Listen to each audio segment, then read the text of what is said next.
Well, it's so good to see people coming in on Sunday afternoon. Well, I'm glad that you're with us, and I really hope you're having a good day where you are. It's nice up here in Boston area. We've got the sun out.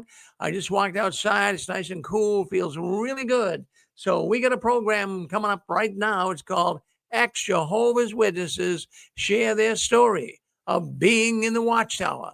And the host of the program, her name is Anne Marie, and she's out of California, and she's on the line with us. Hello, Anne Marie.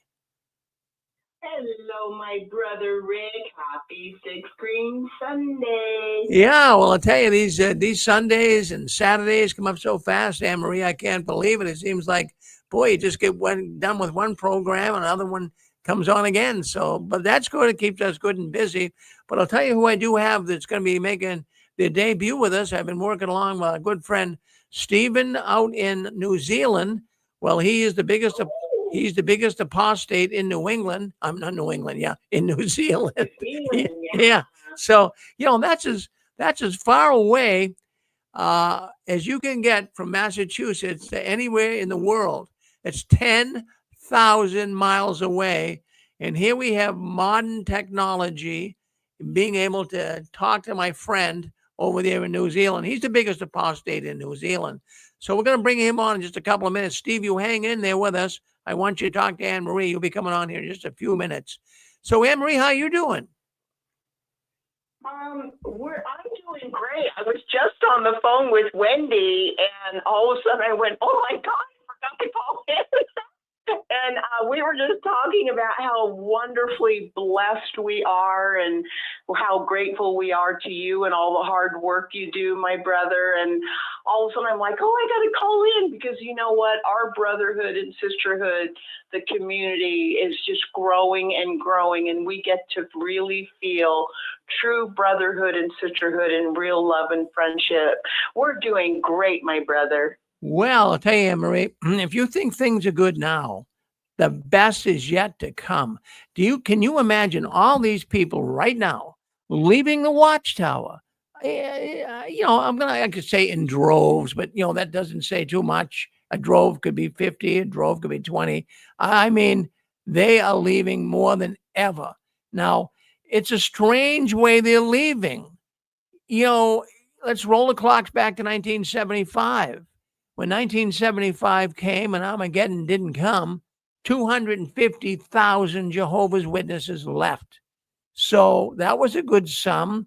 Now what we have is we have these PMOs. Of course, those that don't understand it, that's an acronym for people in the Watchtower that are physically in, but they're mentally out. In other words, they're just going through the motion. So we have, I'm throwing this out on the table. I can't tell you whether it's totally accurate, but I'm estimating somewhere around 4 million PMOs, Anne Marie. And what that sounds right. Yeah, and everyone seems to agree with me. No one's challenged. I mean, I don't know. I don't know for sure. Who knows? But let's suppose there is 4 million. Now, let's put this in our pipe and smoke it. That means those people are getting ready to get out of there. And when they do, they're going to want to know all about Six Screens. They're going to want to know all about all of the people doing the YouTubes. All of these channels are going to grow like big time. So we're looking forward to a real influx of people, Anne Marie. Won't it be wonderful? Well, wasn't it? Yes, my brother, absolutely. But wasn't it about 30 years ago when you were still in the Watchtower that you were having a little private conversation, I believe, with either a high-ranking elder or a circuit overseer, and you commented that you felt that there was a good number, maybe a third of the entire Watchtower rank and file population that didn't really believe, but they were just going along. And I think it was a circuit overseer you were talking to, and he said he thought the number was much higher. And that was almost about 30 years ago you told me that. And that's before all these crazy changes. So you remember that, don't you, my brother? Yes. In fact, I'll tell you, it's I've always thought, even when we came out with our website, the 6 Screens of the Watchtower, back in 2000, well, it would have been 2004 2004, somewhere around there, 2003 even, I think. But anyways. Well, you came out in 2005, right? Right. I was kicked out of Satan's organization in 2005. But, I was really a PMO back then, even before I was kicked out. But you got a good memory. And what it is, I started putting up when we had that website. There was only 3 other websites at the time we started exposing the witnesses. But I'll tell you what we put up there. The headline on the website was "Counting Down the Last Days of the Watchtower," and I got a lot of flack for that. Yeah, they said, Rick, you can't be counting down. These guys are going to go on forever. That's what people thought 20, 30 years ago. But it's altogether different. But I remember talking, I believe it was a circuit overseer, and I was sitting with him in a bagel shop right here in Tewksbury. And he sat there and he was getting kind of concerned. He was getting older, and he sat and he had coffee with me and a former elder. We were sitting there ready to go to work. And he spent a good 45 minutes, an hour with us. And he was with the service group. And he said, "You sisters, go sit there. I want to talk to Brother Farron." So we sat there. And I was telling him, what was on my mind. He was telling me what was on his mind. At the time, he was in his 60s, late 60s.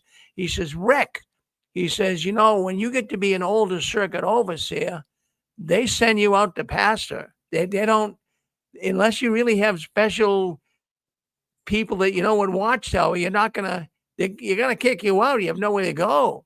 He says, "I'm worried about that." He said, "I don't know what's going to happen." Then he was telling me about the district overseer at the time. His name was Samuelson.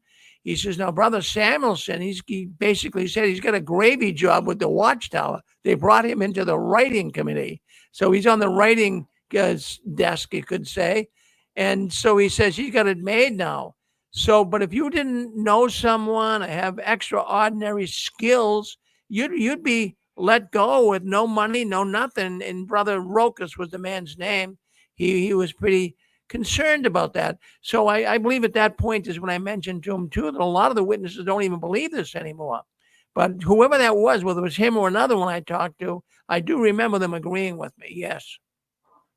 Yeah, I thought you said it was circuit overseer, but in my mind, I always pictured that you were in the actual assembly hall after the convention. But I just remember you telling me that he said he thought the number of not believer being in the Watchtower, but secretly not believing anymore, was much higher than what you estimated.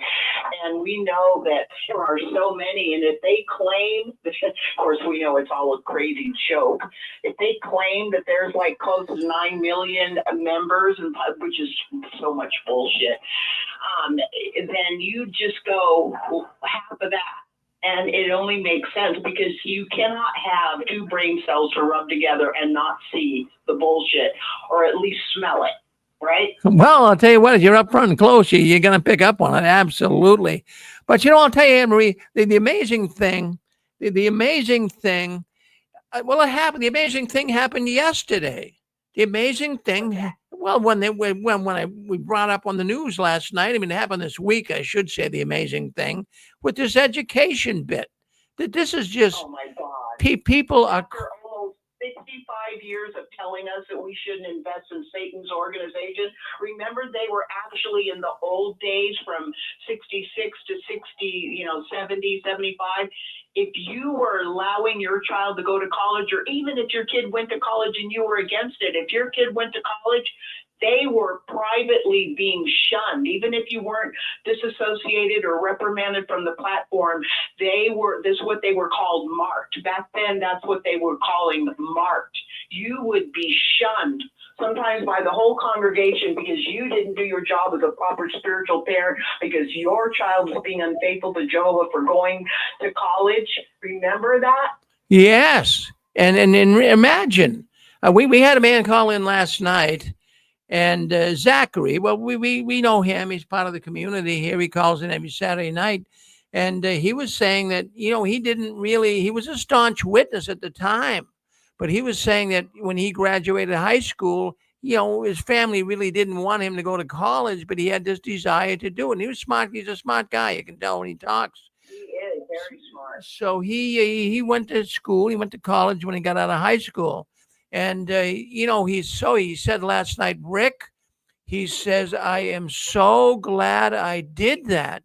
He says, and, he has a good job today and he does good.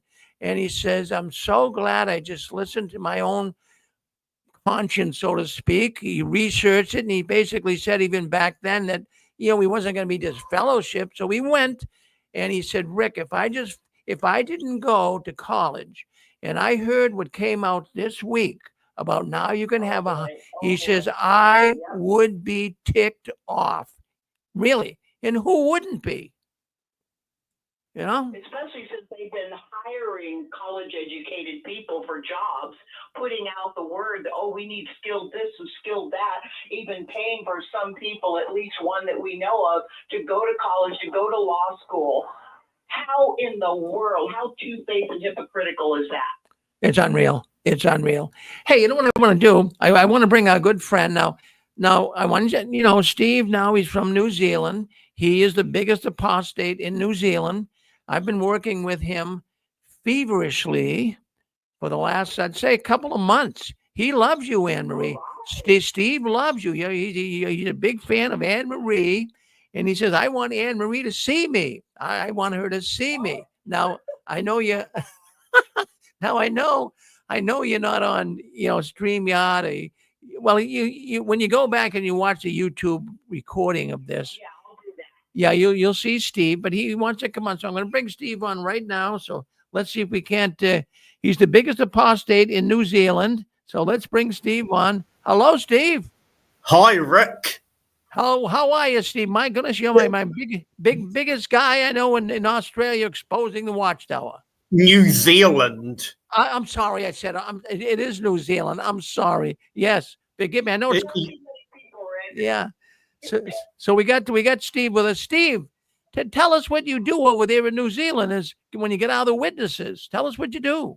What I have a look at my sign. I see my sign. I protest outside the Kingdom Hall, and this sign has talks about JW men drugging girls. It talks about the pedophile JW men. Well, there you go. No, that's quite a sign, Steve. And I really, you're a man after my own heart. You love to protest, and of course, I love that too. So, my goodness. So you got Anne-Marie on here now. What do you want to say to Anne-Marie, Steve? She's on here. She sees you. Can you see me, Anne-Marie? Not right now, my brother. I'm on the phone, but I do go back and watch the replay of our shows on YouTube. So I will see you, my brother. I'm so glad you came on today.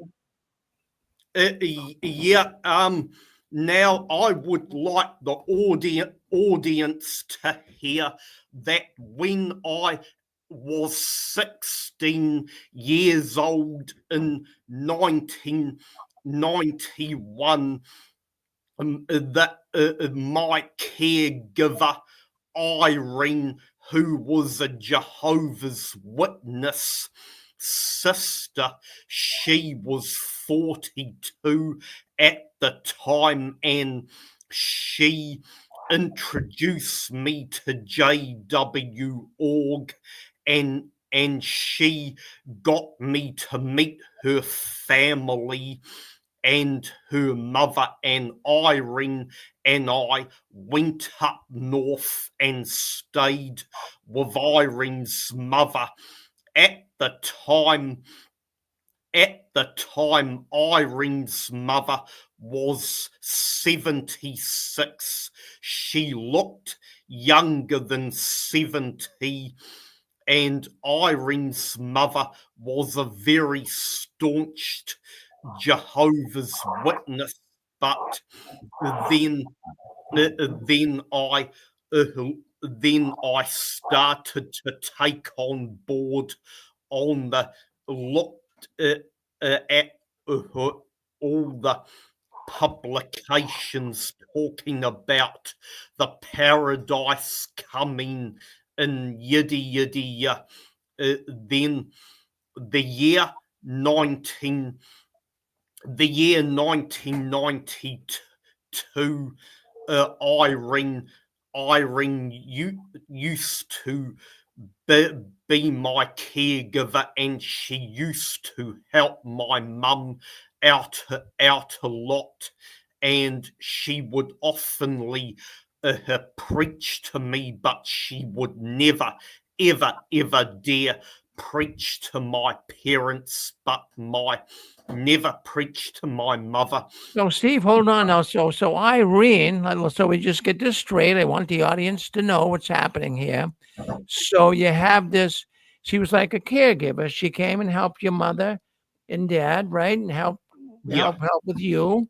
And so anyways, what happened is she started preaching to you, right? Yeah. And so you became one of Jehovah's Witnesses. Well, what happened was the year 1992, some JW, 1992, in the middle of the year, a married couple in their late 20s came preaching to me at the door. His name was Angus, and he was a lovely man. And Angus started sharing this so good, introduced me to the good news of the paradise coming on earth. And what happened was that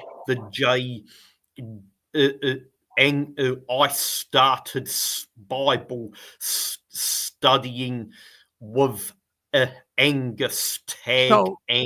So you got Angus. So in other words, this Irene woman, she kind of got you thinking about the witnesses, and then Angus was a nice man, like I say, came to your door, and then his wife. And his wife was with him, and they got you thinking about becoming one of Jehovah's Witnesses. So did you ever get baptized? Never, never, because I'll start. Never got baptized. But what happened was, in the beginning, in 1992, my mother put a stop to me studying until April 1993. Then Mum allowed me to study. Then it nearly killed my mother. Yeah, well, my goodness, that's quite the story now. So, but what got you thinking? I know you're the biggest apostate in New Zealand. So, what really got you thinking the Jehovah's Witnesses are bad? Well, I'll tell you what. In the year 1995, I was doing organic vegetable growing, working at a gardening place run by a Christendom church, and the JWs did not like me working there, and I was brought into and my study conductor was brought into a judicial committee.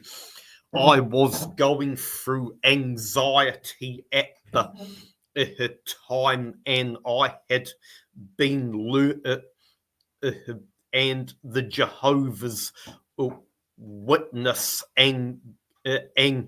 Angus had spoke, and I had a meeting with the circuit overseer when I was having issues with the Jehovah's Witnesses. Some of the Jehovah's Witnesses having a go at me for growing vegetables at a gardening place. So they run by didn't like the idea. Now you had a job. You had a nice little job. You liked that. Yeah, And it was a good job, and they come along and say, well, you shouldn't have it because it's what was like a church, you say, it was in Christendom. Babylon the Great. Yeah, Babylon the Great. But I give you so much credit, Steve, because you write me, and you're so eloquent when you write. But I noticed that you do have some issues in life. You have some health issues. Well, what are those issues that you face with Steve? What are the health issues? I have mild autism, and I have my own car. I live independently on my own. When I was 19 years old, my mum went through a nervous breakdown. She got very, very thin at the time and very, very sick. But now my mother is not sick now like she used to be. She's not thin now. She used to be. My mother is like a big beefy bison. My mother is almost big and solid like Michael Moore, remember? Yeah, well, you love your mother, and that's a good thing. And I know your mother takes really good care of you, Steve. And I know you. Yeah. She's a big, solid lady. She's like a bison with big, beefy muscles. Well, she probably. Yeah. Can I break in for Sure. one moment? Yeah, go ahead. I'm trying to make. I'm sorry. I'm trying to make clear because I think this is so important and also indicative of just how nasty the Watchtower can be. I believe, Steve, that you were saying you were going along with the study with the brother Angus and his dear wife and your whatever. And you, because you're a good person, I thought that you were volunteering or maybe being paid. You were working to help care for a vegetable garden that was basically charity work to help people in the community. And this was being done by a church, a Christian church. That's correct. That's called Babylon the Great. That's what the Jehovah's Witnesses call it. But in the year yes, I did. In 1995, I went through big anxiety attacks, and I did end up shoplifting by accident when I was doing my grocery shopping. It's kind of a long story. Okay, so I just want to make sure I'm getting the nuts and bolts of what you're saying. So you're working in the garden, doing out of the goodness and kindness of your heart, because this garden is set up by a Christian church to help people in the community. The Watchtower came down on you, basically Correct. said are working for Babylon the Great. Then you get pulled into a judicial committee. Your poor brother that's studying with you, Angus, who's a great guy, he gets pulled into a judicial committee. He gets chastised because his study is working for Babylon the Great, and you're already having anxiety issues. And then they want you talking to the circuit overseer, and he's putting you down. And I believe in one conversation, when you tried to explain you were having anxiety issues, I think it was after you accidentally walked out of a grocery store with some flour and bread or whatever.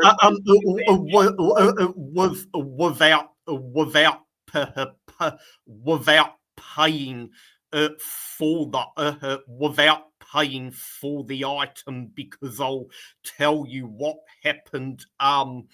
It's a long story. When my mother. Well, we don't need a long story, but I just want to make sure I have this right, Steve. When you tried to explain to the brothers when they accused you of being a shoplifter because you went out, they didn't know.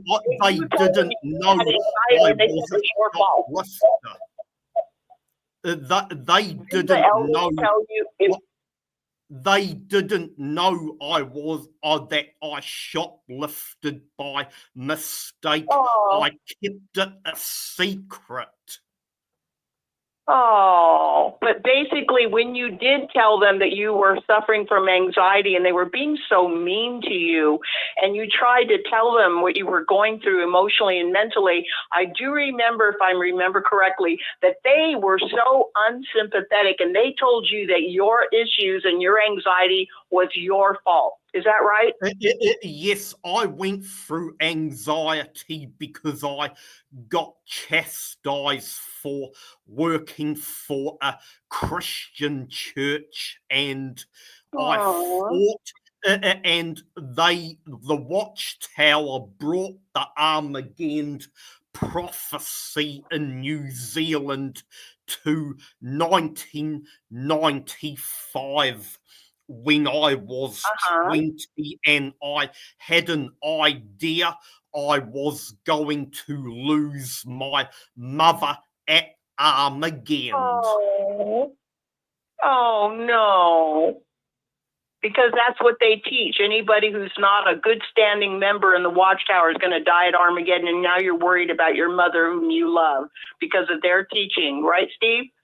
Yes, yes, that's correct. I have autism. I live independently on my own. I have my own car, and I had a very good upbringing, but my mother had her struggles, and she has not looked after her health.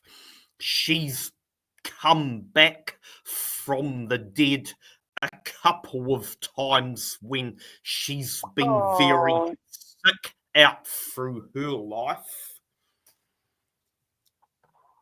So you see the good in your mother, the love in your mother, the way your mom struggled to bring you up and protect you and teach you and encourage you.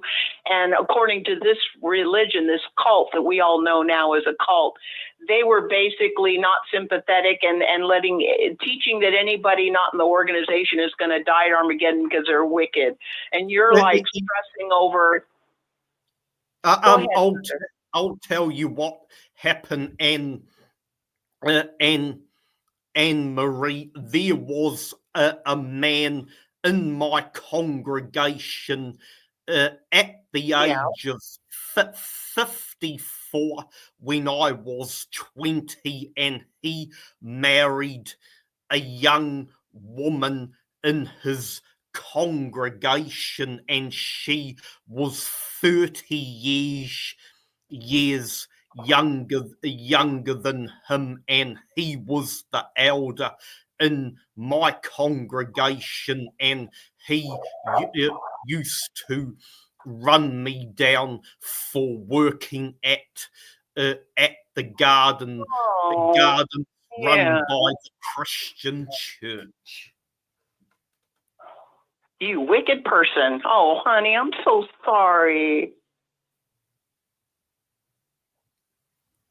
Yeah, that's pretty bad. If you're hungry, they send you to the church to get food. I wasn't hungry, but I like organic veggie gardening. I bet you did, and I bet you were good at it. Yes, and when I was a teenager, I grew up in a filthy house. Wow. Well, Steve was so. I'm telling you what. I'm so glad that we were able to get you on here. We've been trying now. Steve and I have been trying to find a way to get him. I want people to see him. He's my friend in New Zealand. I want people to see Steve. He's been saying, Rick, I want to meet the people over there in America. So what we'll do here, Steve, can we open up the lines? Can I some would people, love it. Would you love that? I mean, wouldn't you love to have some people call in and say hello to you? So Yes. anyways, if you're listening on our radio network, why don't you do this? Unmute yourself. Say hello to Steve. let him know that, boy, we're proud of him. To be able to stand up like he did. And he's been beat up by the Jehovah's Witnesses too. So let's see if we can't get someone to come in and say hello to you, Steve. My goodness. Hey, Steve, it's Dixie. Hey, Steve, I just want to tell you I love you. I'm praying for you, and I appreciate your story, and you're helping other people come out. So good job, Steve. I would like them to see me. Oh, they can see you. I'm going to make you big screen here so they can see you. Let me put you into solo layout here. Oh, there you are. There he is. Now, Pixie is in here. Pixie wanted to say hello to you, Steve. So, hey, Pixie, what do you want to say to Steve? I just want to say that I really think it's great that Steve discovered organic gardening. I hope he's still doing some of that. And so many of us were picked apart by elders that had nothing to do with our real lives and didn't understand what a lot of us were going through. And it's wonderful to hear Steve's voice and to see his face on camera. And keep doing you, Steve. And it's great that you got where you are. And wonderful story. I'm the biggest apostate in New Zealand. I refuse to get baptized, and the New Zealand government are protecting the Jehovah's Witness men who are drugging the girls in the congregation. It's the men who are drugging the girls. Hi, Steve.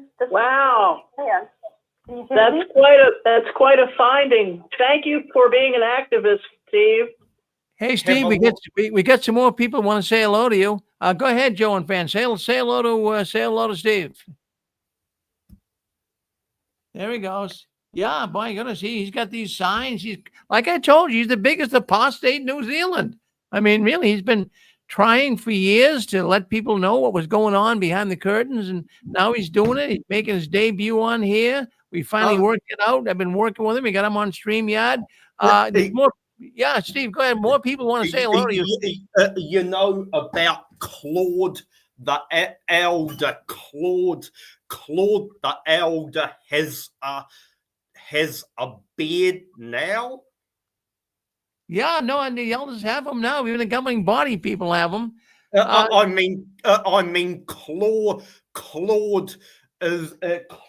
takes pictures of me outside the Kingdom Hall, and he sends them to the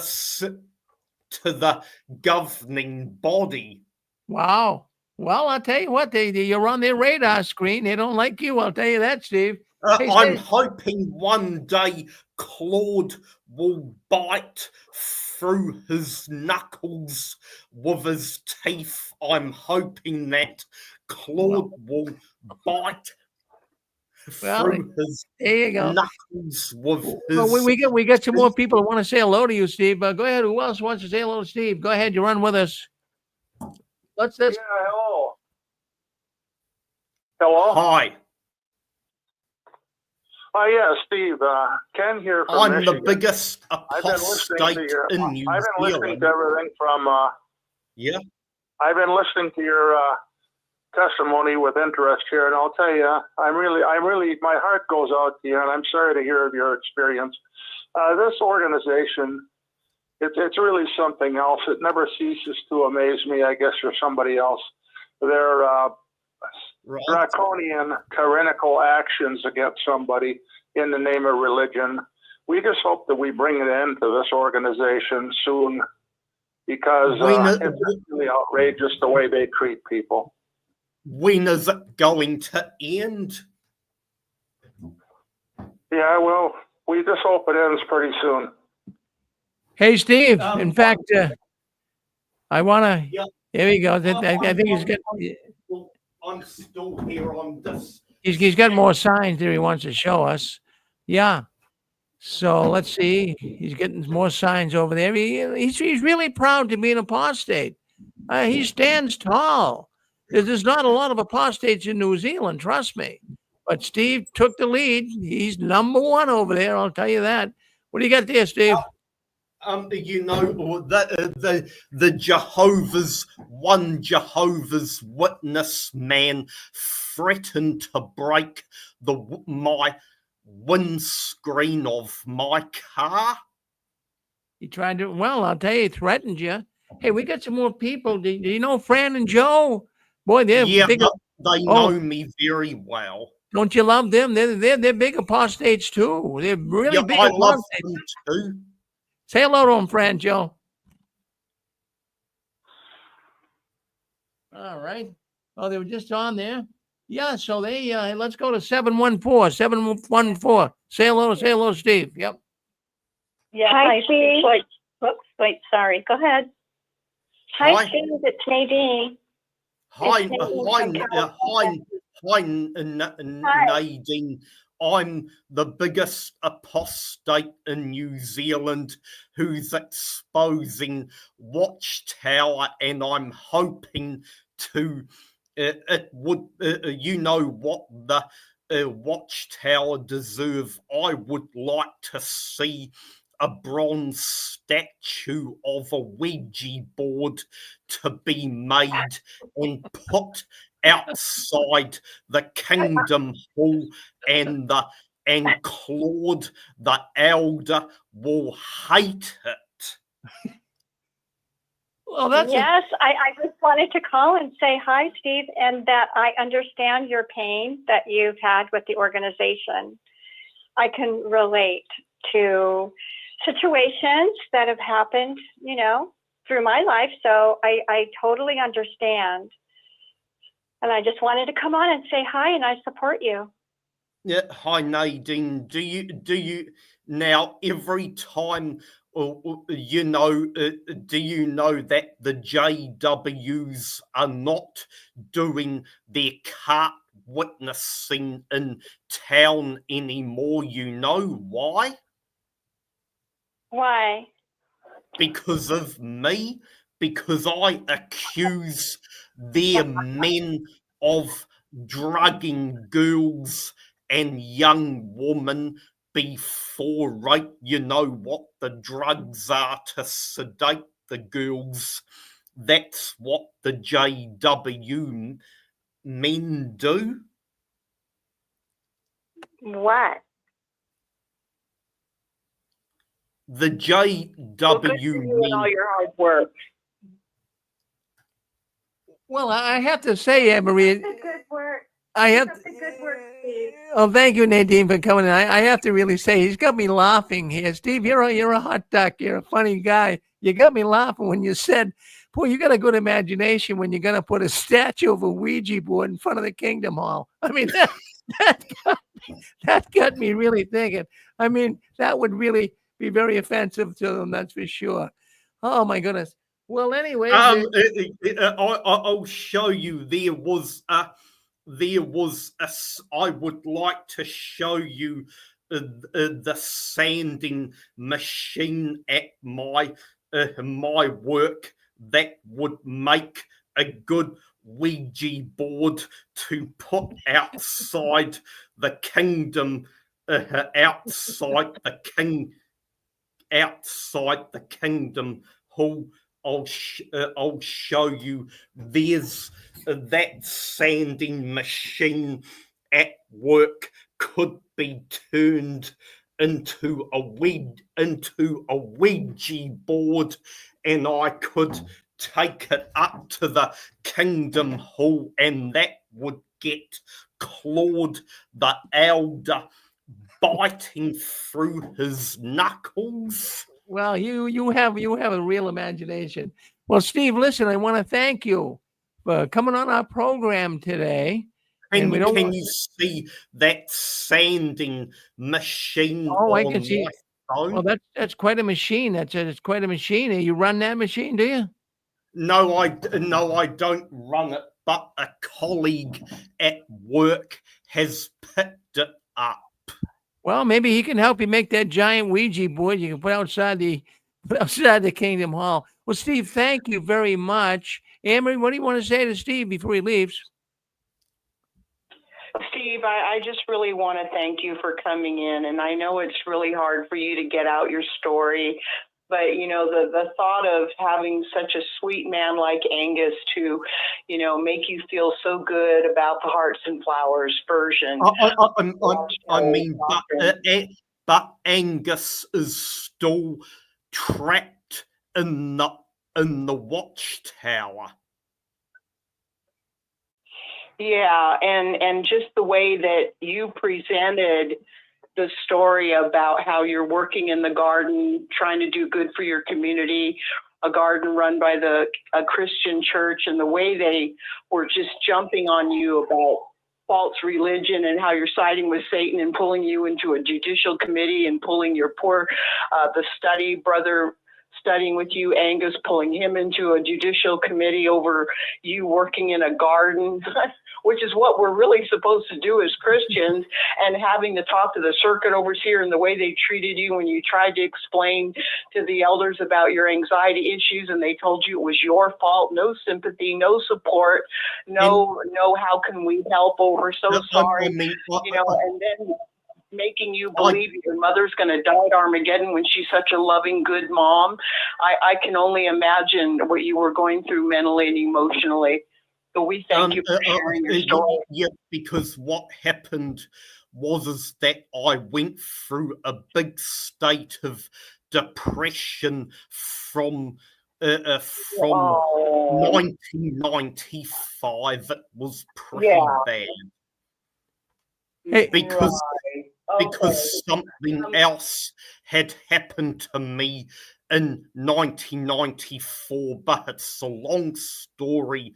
Well, we're gonna get you on to tell that, but I have a good friend here. I got a good friend, Dallas. You know all of these people because you're listening to the 6 screens. Dallas, say hello to Steve. Say hello to Steve, Dallas. Well, hi there, Steve. Hi there. I heard your story and just so happy that you love the garden and that you love to do volunteer charity work. And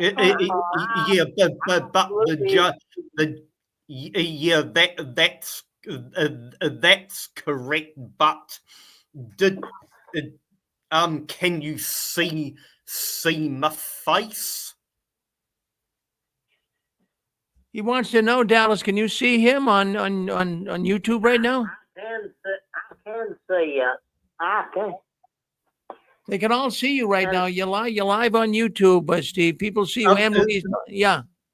There you go. That's the Ouija board I would like to take up to the Kingdom Hall. Up to the Kingdom Hall.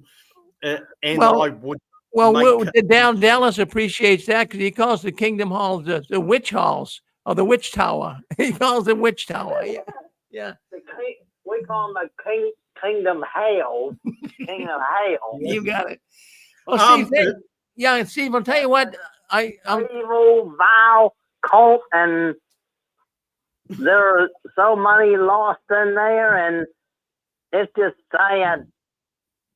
Because there's many decent folks and we gotta just pray for them. And I'll tell you what. Now the purse.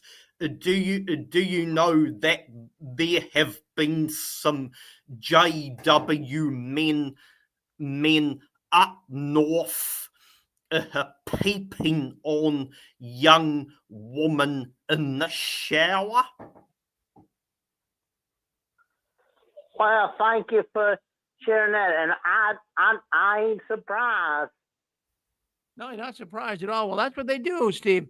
Hey, Steve, we got to get running, but we want to thank everyone that called in. We really do, and give Steve a little cheer because, like he says, and I believe him, he is the biggest apostate in the whole country of New Zealand, and he's doing a great job over there.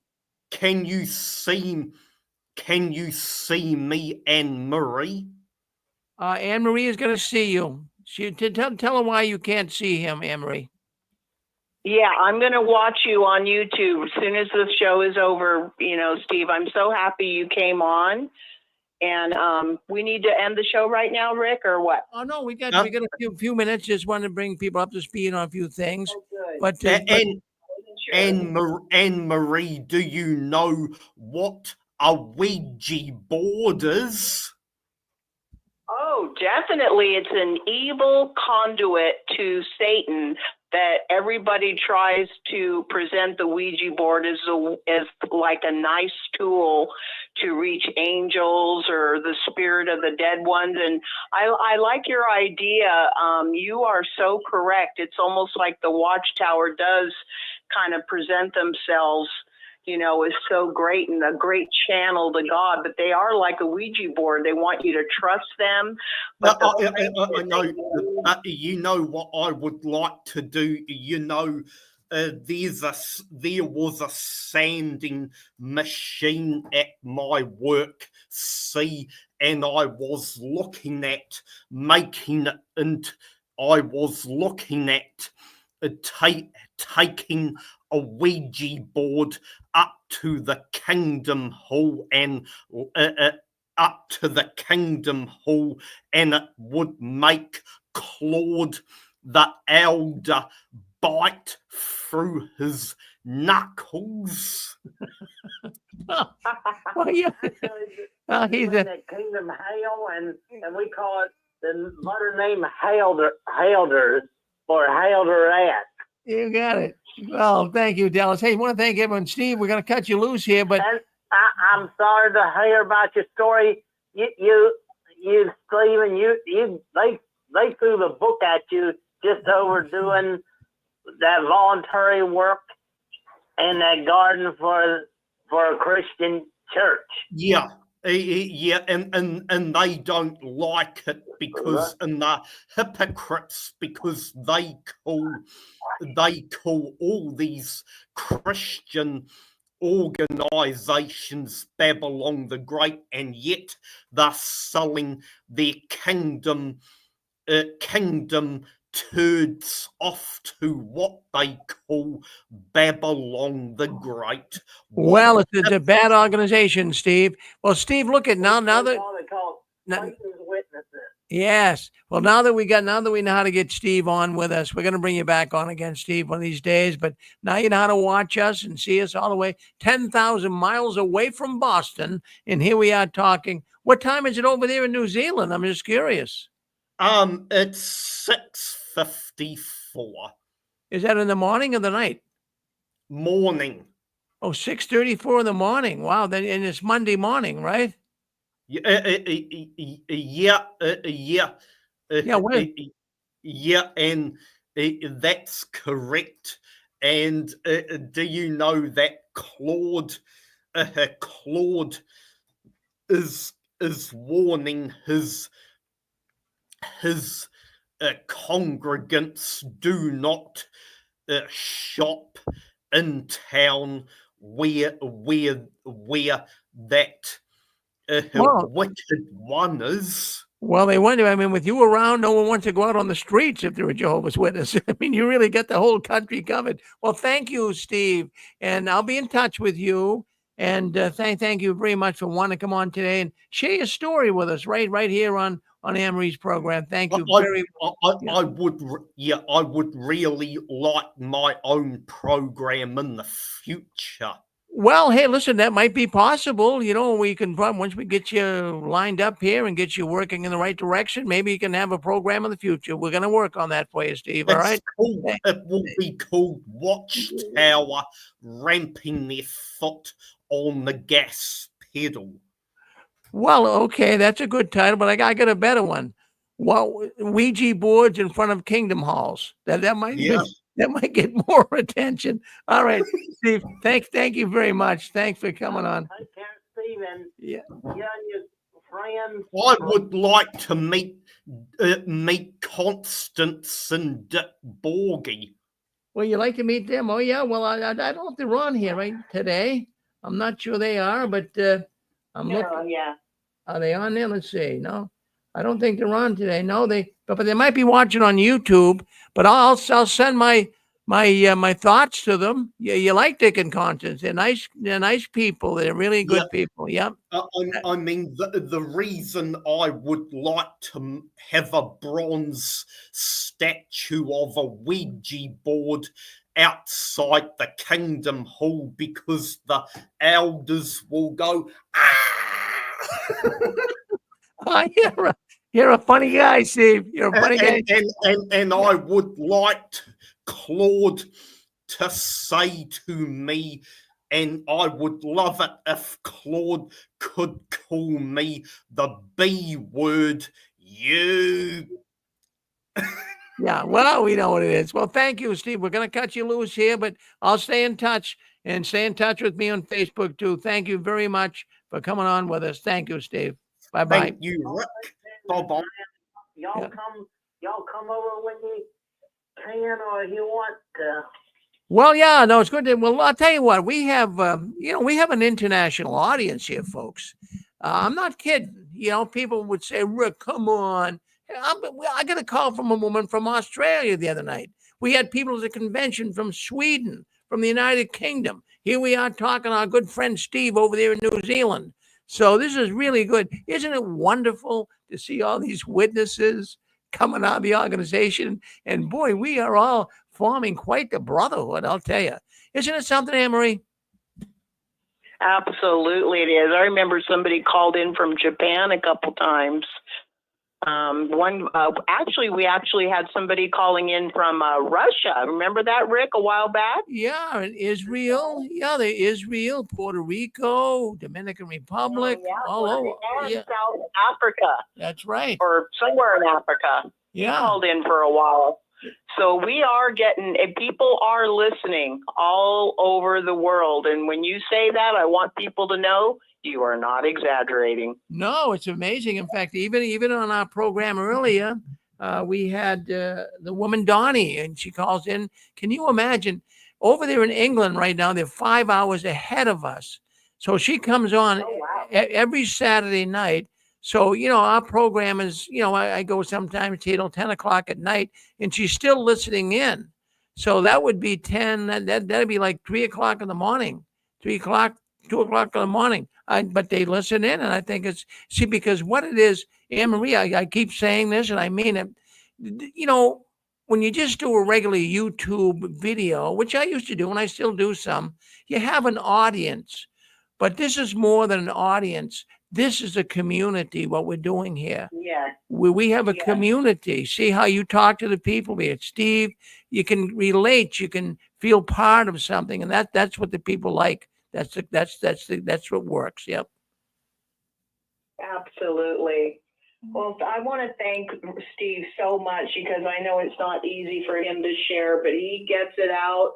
And I've never heard a story quite like Steve's. He has a real struggle, more struggle than many. And the elders, instead of being extra caring, or extra mean and extra cold and extra heartless, and just the way they treated him. And you know what? God bless him for following, Christ or whatever, Holy Spirit or whatever, to actually be a voice sounding out loud and clear the truth about Watchtower and how truly evil they are, how mean and cold and heartless and evil they are. We thank you so much, Steve. We really enjoyed you, and I'll be watching this replay on YouTube. We need to close the show. Are we going to JW World News, my brother? Yeah, unless you want to stay on for a few more minutes and talk a little bit, but it's up to you. We can. Okay. All right, we'll do a little bit of that, but what we'll do is we'll just. Well, that was good to have Steve coming. He's been wanting to do that for a year, but I could never. I've been working with him numerous times trying to get him to get a link and do it, but we played around a little bit this week. And we finally did it. We were able to bring him in through Facebook, and through the power of the internet here, we're able to put that together. But it's just, in fact, people, many people condemn high technology. Oh boy, it can create some problems, obviously. But when you stop and think about it, if someone said to us when we were kids, or even just 15 years ago, Rick and Anne-Marie, someday you're going to be able to talk to people, see them on a like a TV screen, a computer, your phone, and you're going to be able to talk to them all around the world. You'd have a hard time with that, but it's now here. That's amazing. Yeah, it really, really is. It truly is. I'm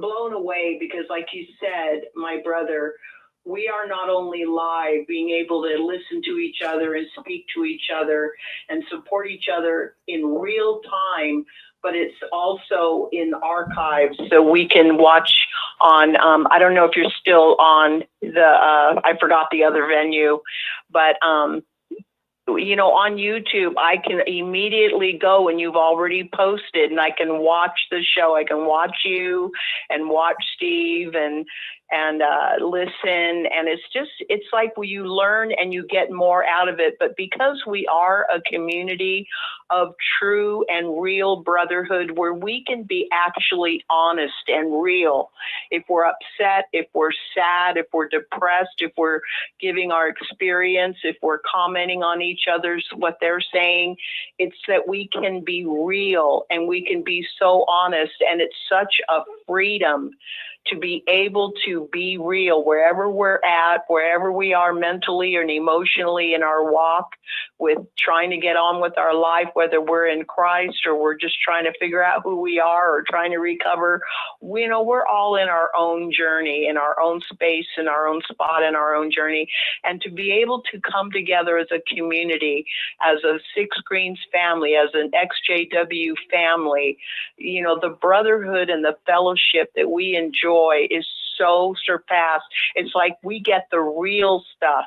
What Watchtower promised us, it turned out to be sand when they promised us steak dinner and beautiful ambrosia and happiness and brotherhood. It was all sand. It was all fake. And it was like quicksand.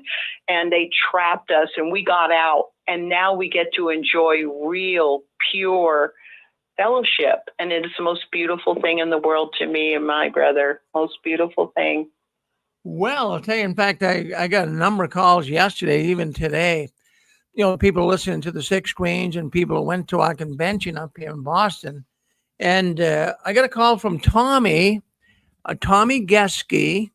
Well, he's a former Jehovah's Witness. He was at the convention. He gave a talk there. And he used a word that I'm now seeing people are using in the ex-witness world. And he used the word tribe. He said that, you know, we are creating we are coming all together as like a tribe. And, you know, I think of an Indian tribe. I think of, you know, people with the same ideology, the same way of thinking. And so he called me yesterday and he said, Rick, I got an excellent idea for a program on your Six Greens. I said, what is it, Tommy? He says, Rick, you know, these governing body members, really, they're bad people. And they've done so many atrocious things. We should disfellowship them. We say, he says, even though it's, at first I said, wow, that's weird. But he says, you know something, it would be a gesture. We could put that out in the ex-witness world that we are going to disfellowship some of these officials of the Watchtower. And I got thinking of him saying, Tommy, that would be great. So we said, well, what we could do is, you know, you could be like one of the elders and he could be one. And then we could have a visiting elder each week, like maybe Joe Garino or Dick Borghi. And we could make this like a weekly program on Saturday night where we're going to disfellowship Garrett Loesch, for example. And we could do one at a time. And then we could do a little narrative on Garrett Loesch. And, you know, what came to my mind right away was about 3 years ago. Garrett Loesch was in Italy at a convention. And Garrett Loesch was saying how you really shouldn't seek out higher education and don't go to school. And now we have, you know, a few years later, oh, it's no problem. It's a conscience matter. So, you know, he deserves to be disfellowshipped for that. I mean, he messed a lot of people up, he did, when he said that. So we got to disfellowship Garrett Loesch, and then we'll take Stephen Lett, David Splain, Jeffrey Jackson. We'll go right down the line. And the guy that I want to disfellowship is that Robert Hendricks. He no longer is the spokesman. He's not any longer the spokesman. He deserves to be disfellowshipped. And this new governing body member, Jody Jadell, he's got to go too. He's got to go. Oh, is he the real estate guy? Yes. And so he all of a sudden he comes forth. He's a big banking tycoon in Europe. And now all of a sudden this guy becomes anointed, so to speak. And now he's a governing body member. We got to disfellowship him. I think he's a phony. We got to really bring him on the carpet. So we're going to have these judicial meetings. So you're going to be hearing about that. If anyone has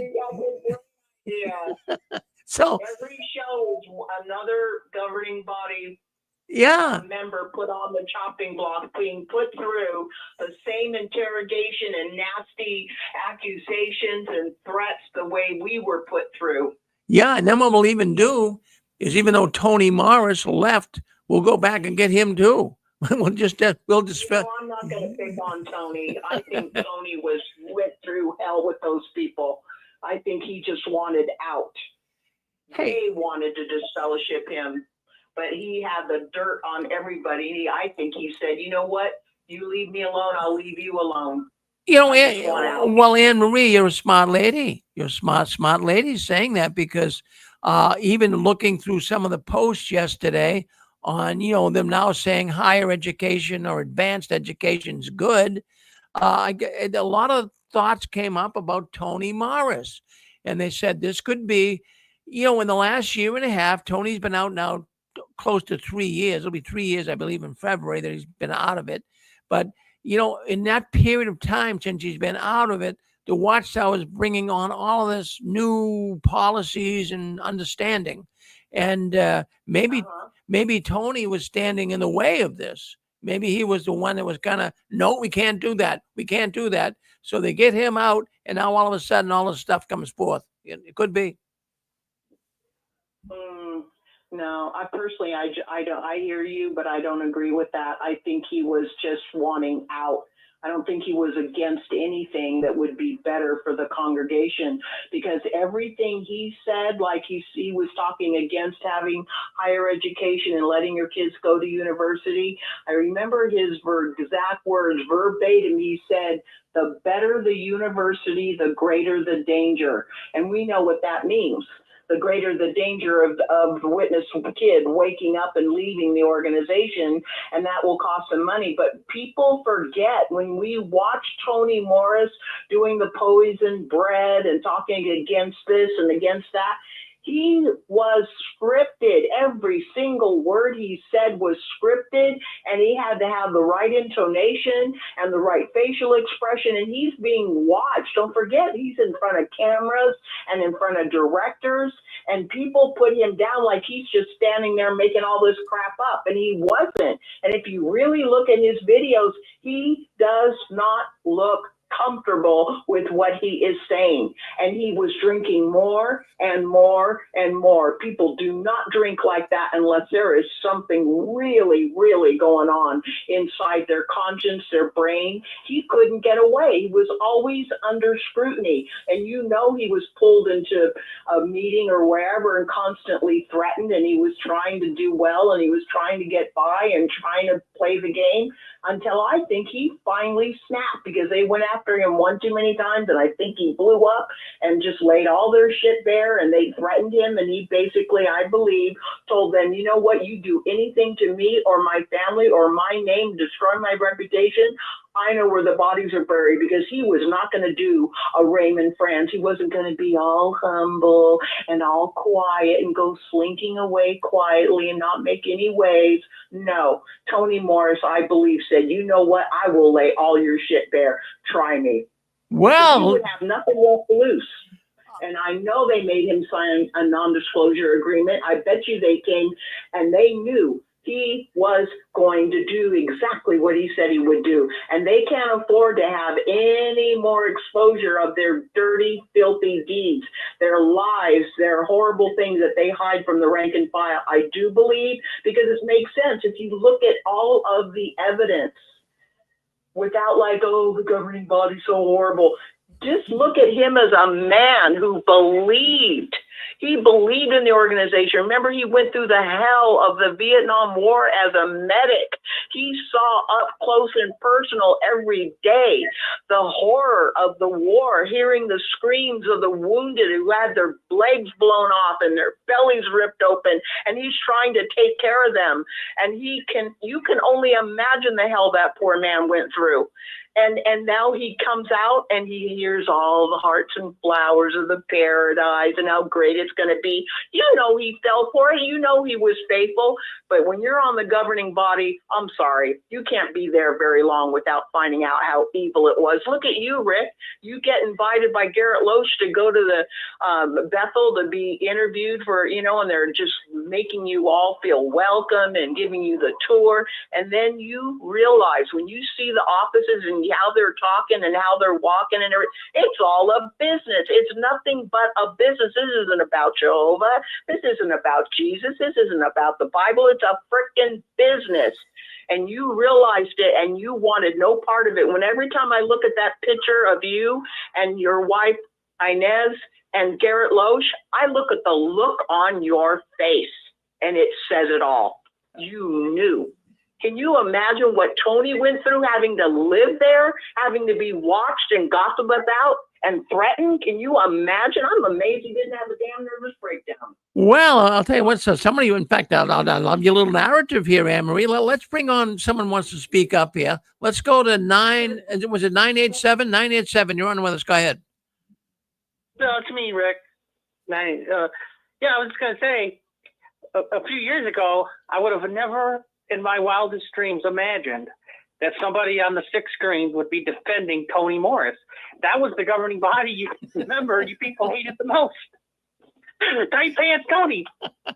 And I have to say, Rick, I thought you and Loesch were friends. I don't think it's very nice you want to DF him. I'm not doing nothing to him. What am I doing to him? I'm just, you don't think I should just fellow? Well, no, he should. No, he should be. I mean, really. I mean, I was just fellowshipped.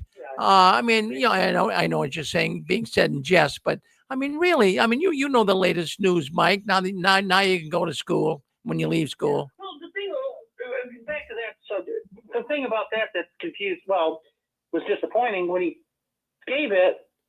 I remember when I guess it was I think it was Let, when they did the thing about the beards. And that update, he at least discussed what they had previously said about the beards. Now, when he talked about education, I wish he didn't say anything about what they had said in the past, but he was real, he just said, and then you can't judge anyone. I mean, like say, I don't think anybody's getting up for going to college, but if you went to college, you like if you were an elder and you sent your kid to college, you got deleted. You just didn't do it. So, I played a video. In fact, I have heard of people being disfellowshipped for actually going to college. Now, might have been other things as well, but right up in your neck of the woods, Kego Harbor or somewhere up there off of Lake Michigan. Yeah, I know that. Well, you know the story. I don't have to tell you, but the lady up. Oh yeah, that woman. You played it yesterday. Yeah. So that. I don't think they were DF. I remember that. Yeah. So the woman, but it did come up. It did come up prior to last night. I got some information that she was actually disfellowshipped, her and her husband, I guess, for college. But I'm sure there are other things as well. But it did come up. But people, it's a shame that the Watchtower. Now, different congregations would do different things. But I never knew a person that was disfellowship. I know people have been removed. For, if you're an elder or ministerial servant, I read right out of the elder's book last night, and it's the newest current book, that if you have a son, a daughter, a wife, and you're a servant, ministerial servant, or say an elder, you lose your position. You lose your position. Yeah. So. Oh, did you see? I don't know if you discussed this or not. Have you seen the latest new study edition of the Watchtower? The latest what? The latest Watchtower study edition. No, I haven't seen it. Oh, they got new light, Rick, on the, it's kind of silly, the set, but there's new light up on, you got to look at it, you know, about in Revelation where God puts it into their heart, WN. So they're saying, they're changing it. It's just kind of. I wonder how fast they're going to change the Shepherd the Flock book. You know, they've been revising it. It seems like every few months or every year they got to revise it again. Right. Regarding education, because like Rick said, I have heard of so many elders and ministerial servants removed because they let their kids go to college and they were chastised. Some of them were even publicly reproved or privately reproved and openly shunned kind of by members of the congregation, because it's supposed to be some big act of unfaithfulness to Jehovah to let yourself go to college or to allow your child to go to college. But yeah, well, I was mentioning, Rick, you should look at that. The questions from readers. Yeah, I'll check it out. Yeah, I'll check it out. I'll bring it up next week. Yeah, I missed that one. I haven't got to that one yet. Well, thank you, Mike. Thank you for calling in. Always good to hear from you. And thank you for being aggressive, I guess. You were very nice today. You were very nice to us. Thank you. You know, I wasn't trying to disrupt your show. You know. Yeah, well, thank you. I always like the kinder, gentle Mike. I always like that. Thank you, Mike. Thank you. All right. So there you go, Anne-Marie. Well, wasn't that nice having Mike come in and being civil? Wasn't that nice, Dave? Oh, we love Mike. He can be a little spicy, but you know, he always adds interest. Even if he can go off the antagonistic hook, he brings up good things, and we really do like you, Mike. Truly. Well, I've always told him, you know, he knows the Bible, and he knows a lot about Russell. He's a very smart guy, and I'm always glad to hear from him in a nice way. Well, anyways, you're on our program. Ex-Jehovah's Witnesses share their story of being in the Watchtower. We got Anne-Marie. That's the fine lady here. She has Anne-Marie, your voice really sounds good today. It really does. Have you been taking voice lessons or what? You sound I'm not punch drunk right now. That's good. Yeah, well, I wondered if you've got a new phone, Anne-Marie, because it is much better. Oh, bless your heart. No, maybe it's the reception. I don't know. I am so sorry. I have trouble with phones. If I had the money, I'd be having a decent phone. But, you know, I really apologize to my six-screen. You're loud and clear today. It's a world of difference. Oh, bless your heart. Was it bad yesterday? It was okay, but it's much better than it was last week. Oh, bless your heart. Whatever you're doing or whatever room you're standing in or whatever, just keep doing that. Yeah, no, it's not. I'm not doing anything different. It's probably the reception in the area. I'm so sorry for any inconvenience. No, it sounds real good.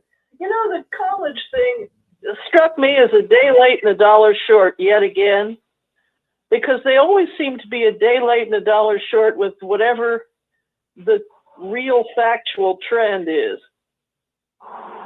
And well, you know, Pixie, it all comes down to power, control, and ultimately it's the money. So as Rick has been saying, they're going to have to be basically nicer as an organization. So they keep having new understanding. Like they won't have any members soon. Okay, it's like they're correcting our understanding, which our understanding as a rank and file JW was based on what they told us was the correct way to understand. But the bottom line is, I thought about it when I heard that talk by Splain. Well, we want to clarify, you know, like we had been getting it wrong for all the 60 years or whatever they've been preaching no education. I believe that it's because they have lost so much money and the money is just slipping through their fingers. They will get more money if people realized, oh, I'll still be in good standing if I get a college education. I always wanted to be a lawyer. I always wanted to be a scientist. I always wanted to be an engineer, whatever. If they can have their people not leave the organization over education and stay in the organization, get an education, get a better job, make more money, the money will be flowing to the coffers of the Watchtower. Make a sense, Mama? Oh, they're absolute money theists. But I guess the point I was making was that the last time they had this lecture and this week, right now, the electricians and the plumbers are making bank. My dentist won't be outsourced. The nurses won't be outsourced. But a lot of really, really bright people, even the law offices now are using, the electronic researching. PR has been outsourced to the electronic robot god. Yeah. So I just thought it was really ironic because the people that are going to be making money are going to be the coding people, the high-tech people, and my dentist and my plumber. Okay, but bottom line, Pixie, it's about the money. Nuts and bolts, it's about the money. But You got it, Pixie. Oh, I had it all along, but the thing is that college now with the debt issue and everything, but again, these men in New York giving permission, toddlers asked for permission, not adults. Exactly. There you go. Is somebody trying to talk, or is it just me and my stupid phone? We got a lot of people. Did someone want to speak up? We do have a lot of people coming in here today. I think this education thing's really got people calling in. Did someone want to speak? Rick, I think we have, what is it? They used to have 247 lands. I think we have apostates and PMOs in 247 lands. I think you're right, Pixie. I think maybe even more. It was good to have Steve on from New Zealand. That was good. Well, thank you, Pixie. Thank you. You know what we'll do here, Anne-Marie? In fact, we'll just stay with this until our Christian Court program. We won't even go to the news. We'll stay right here. We got a good audience coming in already. But what I want to do is I want to play that JW update number 5 with David Splain. I want to play that, and we'll dissect it. I'll play a little bit, and then we can kind of dissect what he said together, and maybe some people online can do it as well. So let me share that screen right now. Let's get that talk up. This is the broadcast that was heard around the world. So let's take a look. Let's play a little bit, and then we'll stop it and talk a little bit about it. David Splain, governing body member, talking about the change, and he didn't mention change, but listen what he says. A brother or sister may wonder, should I get additional education? If so, what type? Now, what do we mean by additional education? This refers to any secular education or training beyond the basic education provided by the government. It includes courses offered by universities, colleges, apprenticeships, trade schools, technical schools, vocational training, short courses, and continuing education. All right, let's just stop right there for a second. Excuse me. I'd like to just get in there and not put words in David Splain's mouth, but, he's talking about technical schools and how you can learn certain things. He's not really picking on that. And that's good. It's a good thing that people can go to school, learn trades too. But he's really avoiding, what I noticed when I listened to this this week, is he's avoiding, what about if a person wants to take up psychology? What about if a person wants to take up even liberal arts, for example? Or let's even go with philosophy. The Watchtower is scared to death. You notice he's not really saying we're opening the doors for all higher education. He's calling it advanced education, but he's not opening the doors for all education. He's mentioning, first of all, he's starting out here saying the trades. So if anyone has a thought on that, fine. If not, we're going to continue on. We're going to break this apart little by little. Let's continue on. Let's listen. Hey, Rick, yes. when he says in the beginning about education, he presents it like I was saying to Pixie. It's like, oh, you guys just have been getting it wrong all this time. But we feel the need to stand up and we need to clarify our understanding regarding education. But he says about additional education, not advanced education. And he talks about the government. He makes sure he mentions that whatever education you get, it's being paid for by the government and it's required by the government. So anybody who has an education thus far is because we have to obey the government. But now when it comes to additional, he used the word additional, not advanced or higher education. Most normal people refer to additional education as higher education. And he didn't say that. He said additional education. And then he treats us like a toddler, like Pixie was bringing out, like we have to ask permission. He said, what do we mean by additional education? Like we're freaking stupid idiots. And then he goes on to describe different modes of education. But like you said, he doesn't mention anything like getting a master's, getting a PhD, anything to do with psychology, being a judge, a lawyer, whatever. Thank you, Rick. He's just so thank you. It's additional too. I said advanced. I meant additional. But Anne Marie, I want you to put yourself. I want you to be a governing body member right now. So this is a pretty spicy thing to bring forward. You know it's going to cause controversy, so you got to really rehearse this. You got to really get the words right. And I'm thinking, the Watchtower never wants to say they made a mistake. They'll never say that. But now Anne Marie is a governing body member. How would you have started that talk off? You have any ideas? Or you want me to go first? Well, I did pretty good about new understanding, but it's like, just like he said, I think they carefully scripted. I think they sat around their table on a Wednesday morning with their stogies and their coffee, probably their whiskey. How do we word this to where we look good? We don't admit we've made a mistake. We're not responsible for everybody ending up old and poor with no money in savings. How do we say this? I think he did a great job. He just kind of smoothly sailed over the waters of the tumultuous sea of anger and saying, oh, this is our new understanding. I think he did a great job. I do exactly what he did, as disgusting as it is. Well, what I'm thinking, I got so much information that came in here to the 6 screens since that came out this week. I believe it was Wednesday or Thursday. And people have been sending me stuff. And some of these people, the stuff that I got, they were in tears. They were crying. It hurt them that bad. Now, I mentioned last night on our news, all of these changes they had in the last year and a half, with the beards. No one's going to cry over that. That didn't cause any problems. Okay, you couldn't have a beard. Nobody lost any money or anything because you could now wear slacks. Before you couldn't if you were a woman.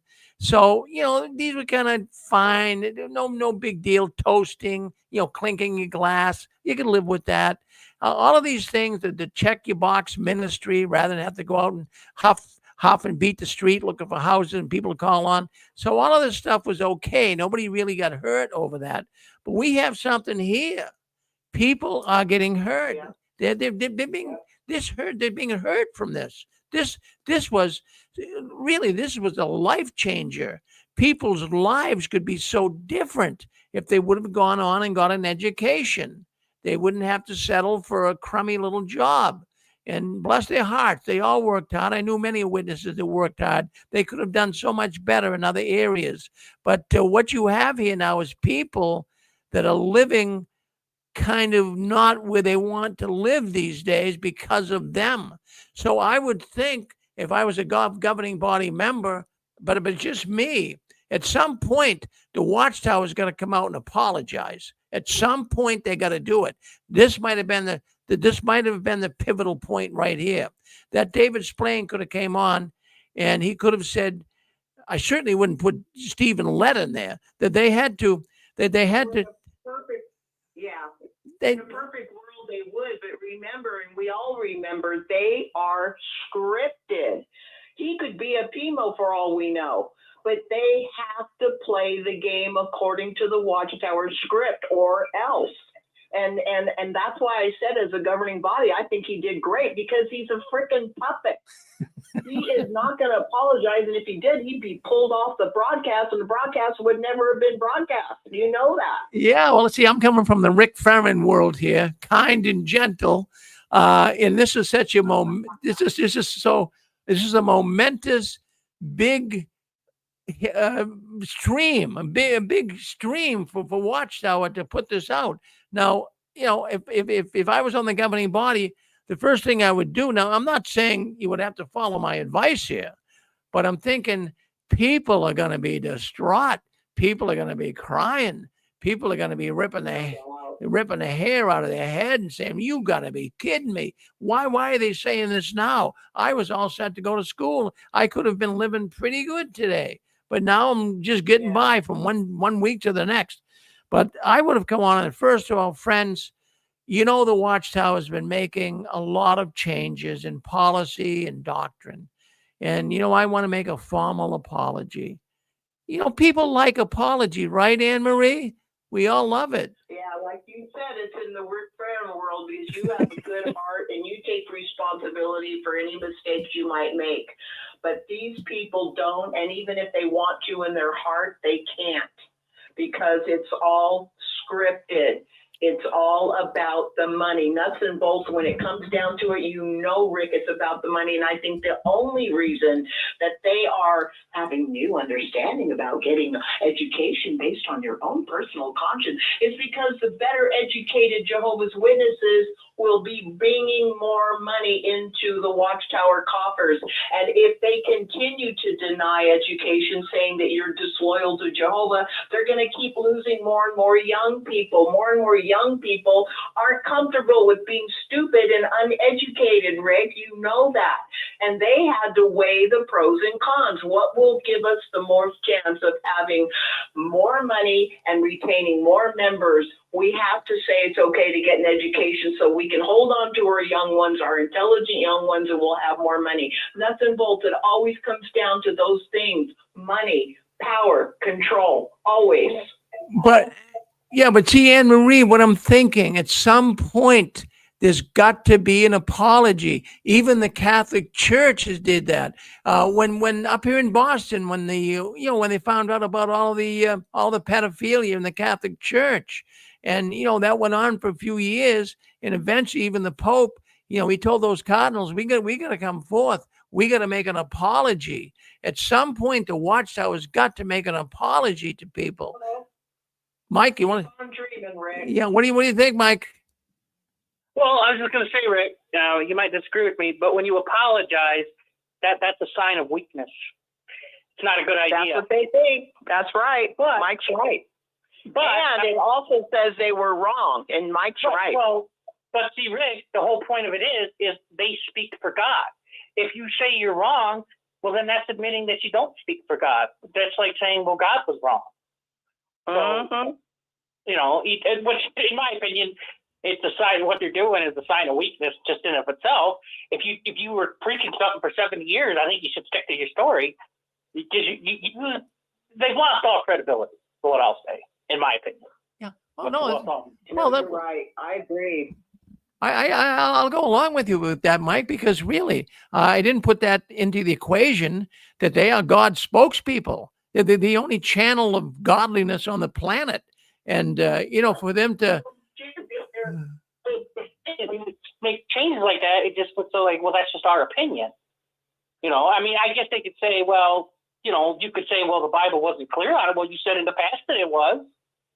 They've changed so many things, Rick, that I don't even think in the last 5 to 10 years. Actually, in the last year and a half, I actually make it 2 years now. 2 years now, they came out with the changes: the beards, the slacks, the toasting, the check the box ministry, changing the term from they had about 10 different changes. Yeah. With all those changes, those aren't even this year. You got to notice these aren't doctrinal changes. So all I wonder is, are they got to start changing doctrine?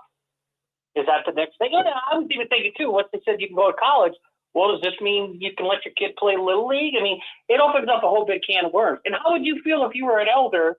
How would you feel, Rick, if you've been an elder for 30 years and you counseled, how many people about not going to college, and then they come out and say this? I got to think there's a lot of elders, longtime elders out there that are ticked off. Probably some might be thinking these guys have gone apostate, Oh no, I got information. I got information yesterday from an elder, and what he's doing, he says, "That's it. I've had it." He says, "I'm an elder, but I'm that's it for me." He says, "I'm right in the governing body," because he says, he said just what you just basically said, Mike. He said, they're the chosen ones. Supposedly God chose them to be his representatives on earth. And for all of these changes, and all of a sudden make things so awkward for him, he said, what am I going to tell the people? What am I going to tell these people years ago that they shouldn't have gone to college? And now all of a sudden he's gonna be the hitman. They're gonna start pointing fingers at him. These situations, like all these changes about college, beard, women wearing pants. The wise thing to do about it, which my advice to them would have been this: you just don't talk about it anymore, and let it be known if someone sends their kid to college, don't scrutinize them, don't say anything. Eventually, if a brother wears a beard, but don't come out and talk about it. Because, like I said, it just makes you look. It makes them look silly. Yeah. Just let it slide. Eventually people just, but when you come out, when you came out and said what he said, you're admitting, oh yeah, we did have a rule that you couldn't go to college, or we did have a rule that a woman couldn't wear pants, or that a man couldn't wear a beard. Yeah. Well, thank you, Mike. No, thank you. You hang right in with us, because we're going to play a little more of this clip. But there's other people now. Is there anyone else that wants to say something before we continue to analyze this clip? Yeah. Go ahead. Yeah. There's the show, The Corporation, that's on YouTube. There's a remake of it called The New Corporation. And all these corporations are looking kinder, gentler, like more organic green. And there's a new word I learned called astroturfing. And it's when a big company looks like they're doing things in a healthy way, and they're still the same toxic corporation they've always been. Well, they just give these terms and they spin it. Same thing with the Watchtower. They have their own language. Yeah. Thank you, Pixie. All right. Anyone else? What we're trying to do is analyze David Splain, governing body, Jehovah's Witness, governing body member, the speech he gave about education. Now you can use your conscience to go to a higher education. He calls it additional education. But let's listen in. We get Mike on with us as well. Well, let's play a little more of this, and then we can see exactly what's being said here. Let's listen in. Is it appropriate for Christians to pursue additional education? With this update, we'd like to clarify our understanding. While there are dangers involved in pursuing certain forms of education, basically, whether to obtain additional education or not is a matter for personal decision. At Galatians 6:5, the Bible says, all right, so there David Splain is saying that should they be in a position to say whether a person goes to college or not? Now they're saying it's a personal decision. The question I want to ask, at some point, I think it always was a personal decision, but boy, I'll tell you, the Watchtower made it very hard. I'll just give you my own example. Well, when I was in high school, I always wanted to be a disc jockey. I wanted to be on the radio. And so, the witnesses got word of that, the elders and what have you. So they asked me what I was going to do when I got out of high school. I told them I wanted to go to broadcasting school. They didn't say, well, Brother Farron, you're going to be disfellowshipped for that. But they did tell me that they kind of suggested it wouldn't be good. It wouldn't be good. So there's no encouragement there. So maybe the Watchtower never really said, don't go. But my goodness, if you did, you knew the chastisement that you would get. So what do you think, Mike? What do you think, Anne Marie? of him saying it's a personal decision. You think that was a, yep. Before you got told, before you were not strongly told not to get higher education, that was before 1969, I would assume, correct? Yes, it was. Yep. You were 20 in 1969. What? Yeah, that's right. Okay, so when they announced the 1975 Armageddon prophecy in 1966, by the time, after 3 years of having it drummed into our heads about faithfulness to Jehovah, loyalty to Jehovah, obedient to Jehovah, which means serving the organization and so on, how many people were being told, oh, why are you sticking with it? You know, leave school, be a pioneer, go to Bethel. By the time 1969 came and you were already 20 years old, remember the 1969 May 22nd awake about young people have to face the fact about how they don't have time to have an education. They don't have time to establish a career, blah, blah, blah. You're never going to grow old in the system.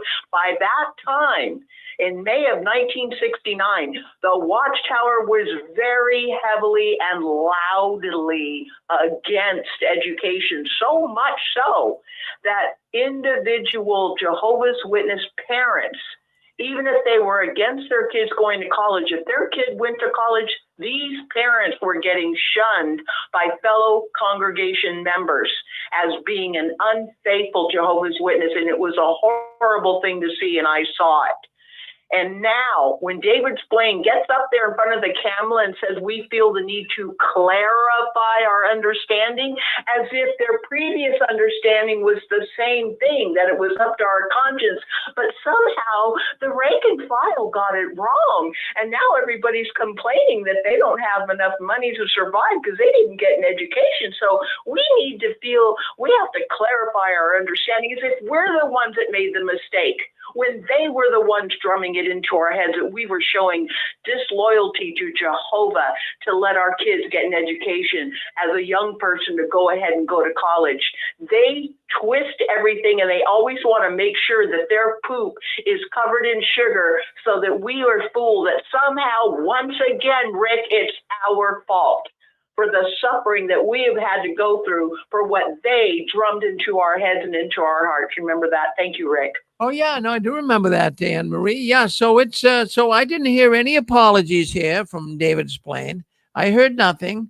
Let's continue on. Let's continue on and listen to more of what he had to say. For each one will carry his own load of responsibility.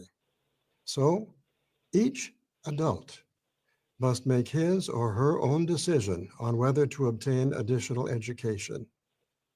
Parents are also responsible for decisions regarding their child's education, and their guidance can prepare their child to make wise decisions regarding education once he's an adult. How can we make good decisions when considering additional education? Each adult Christian, and in the case of minor children, each family head, should prayerfully consider Bible principles and the unique factors involved with a certain educational program before making the decision. And while an elder or a mature friend may discuss with us the pros and cons about obtaining additional education, no Christian, including the elders, should judge a fellow Christian's personal decision on this matter. Thank you. All right, so that's the clip that I cut that I feel was the most important. So what I got there is not even an elder. In fact, in some respects, I think the elders might take that a little personal. Not even an elder has the right to get involved with you wanting to go to school or not. So I found that fascinating. That always hasn't been the case. It hasn't been the case. And I mentioned last night, and I mentioned even here today, that the newest elders book, Shepherding the Flock, that book has a section in there dealing with what would happen if a servant, a ministerial servant, or an elder wanted to go to school, or his wife wanted to go to extra school, additional school, higher education, his kids, that they would be removed. in essence, the flock book was saying that would be not a good thing to do if you were one of Jehovah's Witnesses. So now they're saying the elders don't even have any say over this. How does that hit you, fancy, Anne-Marie? Rick, do you really, you know what blew me away is when they mention Galatians 6:5 about how each one will carry his own load. As a single struggling mother, I would have that thrown in my face that basically I had no right to ask for help or to even say I needed help because I had to carry my own load. Now they turn that scripture around and say, basically, you're responsible for your choices, which is just the same as saying you're responsible for the consequences of your choices. In other words, that backs up their saying, oh, it's up to your own conscience, when back then it was the other way around. You have to carry your responsibility while obeying us because we're the mouthpiece of God. They twist and turn. And now they're saying it's up to us. Well, if back then we had said, well, wait a minute, Galatians 6:5 says that I have to carry my own responsibility. I'm responsible for my choices for me, my family, and my children. So I say they need to go to college and get an education so that they can support themselves and not be poor because nobody's going to help them. They have to carry their own load. That's scriptural. Could we have used that excuse back when they were chastising and punishing those who went to college, Rick? Not at all. Not at all. And then I'm even thinking, Anne-Marie, what also comes up in my head. Okay, and this was brought up last night. Numerous people called in. They said, why are they announcing this now? The school season is just about ready to start. The kids are going back to school now. So, in order to make it more, at least understanding and helping in helping some of the witness kids, why didn't you announce this 2 or 3 months ago so they could prepare? So you can't prepare now if you're getting out of high school to go to college. But let's just say that brother Johnny, he's an 18, 19-year-old kid. And so he's telling his mom and dad, now I want to go to school. And Watchtower says I can do it. I feel I want to do it. Do you think that there'll be any chastisement at all? If little Johnny now wants to go to college, do you think that everyone's just going to say, fine, he's got the green light? Or you think there'll be some obstinate ones that can still think he's not spiritually strong? Rick, you bring up a good point. You made me think, why in the world did they just now, a few days ago, bring out now it's okay to go to college, it's up to your conscience? Oh my God, Rick, you're right. A lot of people are getting ready to go to school. How many high school graduates want to go to college?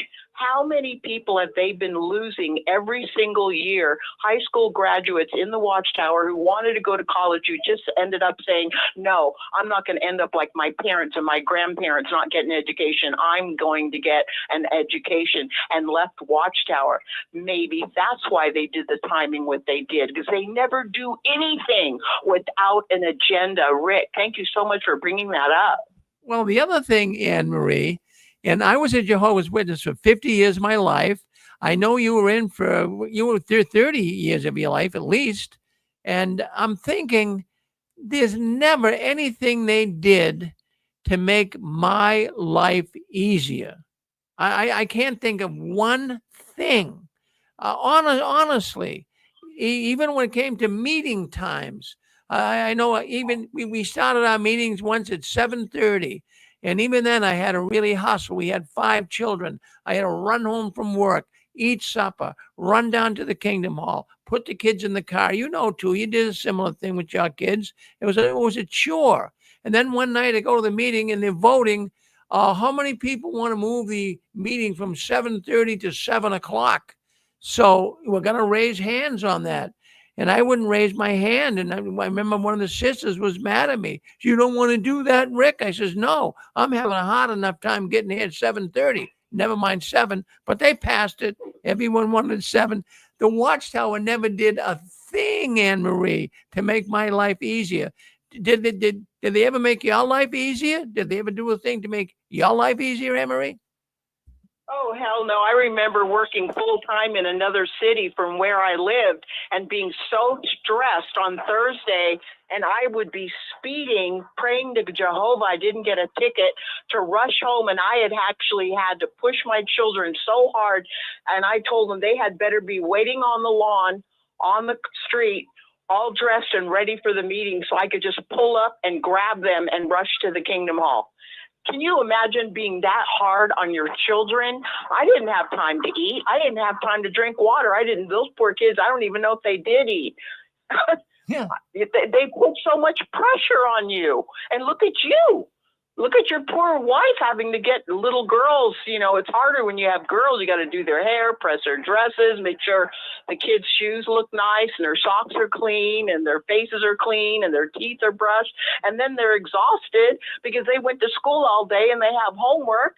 And the Watchtower is just no heart at all. Oh, yeah, Marie, you're giving me anxiety attacks just thinking back on that. Geez, I'd remember, you know, especially here in the colder northern tier states, it would be like sometimes I can remember back then, you know, 0, 10 below 0, 9:30 at night on a Thursday. You got 5 kids. They all fell asleep during the meeting. You're lugging them all out when they were little. You're putting them in the car. Then you get home. You got to lug them out of the car, put them into bed. Oh my God. By the time you got to bed, it was like an hour and a half, 2 hours later, you're exhausted. And I'm going, man, this is tough being one of Jehovah's Witnesses. But they never would take into consideration what a person would even have to go through to get to the meeting or even get out in service. And all I could do, you could say to, you know, you could say to them, Brother Elder, I got 10 hours in yesterday. Oh, I got 10 hours in the service. And their answer would be, well, what are you doing today? You know, never mind what you did. Oh, I remember that. Oh, poor Rick. Yeah. I'm not complaining, just explaining, but I have to tell you, they did not make my life easier. And I'm sure all the people listening to this program today, I think they all can say the same thing. Your life was never made easier by these bums.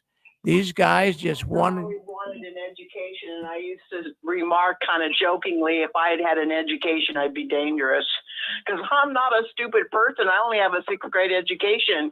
And I'm thinking, wait a minute, I think I have a brain. And it would have been a wonderful gift to have been able to be in college and to be able to, I bet I would have had a degree, because I've dealt with, when I was on the grand jury, there were about 6 or 7 that not only had PhDs, there were about 4 or 5 of them that had masters. And I would just listen to them talk and the way they acted. I'm thinking, and these people are educated? My goodness, half of them couldn't speak correctly. And you know, I'm not that great either. But I mean, it's amazing what they kept from us to keep us so ignorant. That's what they did to slaves, my brother. In the 1700s, 1800s, they said, oh, an ignorant slave is a happy slave, because they don't know what they're being kept from. Well, Anne-Marie, I'm just going to go back what you were saying. You come across as a very smart woman. People listening to this program can see it. And I'm not just saying that to flatter you, but I'm telling you the truth. You would have been excellent if you ever got into a big company for human relations and public relations. You would have been El Primo. Geez, you would have made mucho money, no question about it. Or even the way you conduct yourself on the radio program here. I often thought that, and I tell Susan this too. You know, we have had 194 now. We had a new program start 2 weeks ago. We have had 194 unique programs here on the 6 screens in the last 20 years. And I tell Anne-Marie I tell Susan that there are 2 people that I really believe could have gone on and become professional broadcasters. I mean, really do a good job at it. That's you. You could have done it. You really could have made it big in the broadcasting world. And also Reese, our good man who used to do the conspiracy programs. You 2 guys had what it took. But just think of it, Anne-Marie, that the Watchtower, They didn't ruin your life. You had a decent life. You had a good life. You're still healthy to some degree. All of us are still clicking along. So they didn't totally ruin it. But I think our lives would have been a lot different, right? Oh, no doubt. And, we just have to be honest and real about what the Watchtower did. And, I don't know if it was Mike or whoever was bringing up how even the Catholic Church, and we know that they've been guilty of a lot of evil, at least they admitted to the pedophile issue. They admitted to hiding pedophile priests, and they apologized. They acknowledged they're wrong, and they have paid off a lot of victims. Watchtower never, ever admits to anything wrong. And if they have to even allude to kind of sort of admitting, they do it in a roundabout way as if we are the ones that got it wrong. We feel the need to clarify our understanding, basically so you stupid morons can get it right, because they talk to us like Pixie said, like we're stupid little uneducated toddlers. And they do. They're so amazingly condescending, and they always manage to make it look, or make us believe, not us as ex-Jehovah's Witnesses, but as believing God, Jehovah's Witnesses, they make us feel that somehow we were in the wrong. We got it wrong. We made the mistake. We're the ones that made the bad choices. It was never them who influenced it. Oh, a lot of brothers just kind of ran away and got this idea about this and about that. No. We had to not only believe what they were telling us to believe, but if we didn't, we were disloyal to Jehovah. We were independent thinkers like Satan, and disloyal to Jehovah for not following the organization, Jehovah's chosen mouthpiece. And then when we're suffering the consequences, well, Satan persecutes Jehovah's true Christian witnesses. If you're having it good, oh, Jehovah's not blessing you. You must be following Satan, because that's the only way we had it good. That's right. We were exposing them. That's why I can't handle it. I get so upset when people say, oh, well, other religions do it too. Other cults do it too. No, that drops Watchtower into the cesspool of cults. No, these guys are the worst, because they literally are like 2 Corinthians chapter 11 says, they're just like the devil himself, who even in Isaiah, the beginning of chapter 14 said, I will make myself like God, like I'm going to get everybody to follow me. How does he do it? He makes himself look so good and so bright and so angelic. And it's always the opposite. And you can't equate Watchtower with any other cult, because they are more evil than evil, because they portray themselves as representing Almighty Heavenly Father and Jesus Christ, and take the holy word of God and twist it, change it, add to it, take away from it, and manipulate it to make it appear that God's word is backing up whatever evil, lie, or twisted truth that they're teaching at any given time. And when they do, like David Splain said, using Galatians 6:5, twisting it around to now, you're responsible for your choices.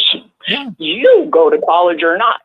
They're evil. Excuse me. Thank you. Well, Anne-Marie, that's quite the narrative. Now, look, we get just a few minutes left. Is there anybody out there that would like to call in, say something?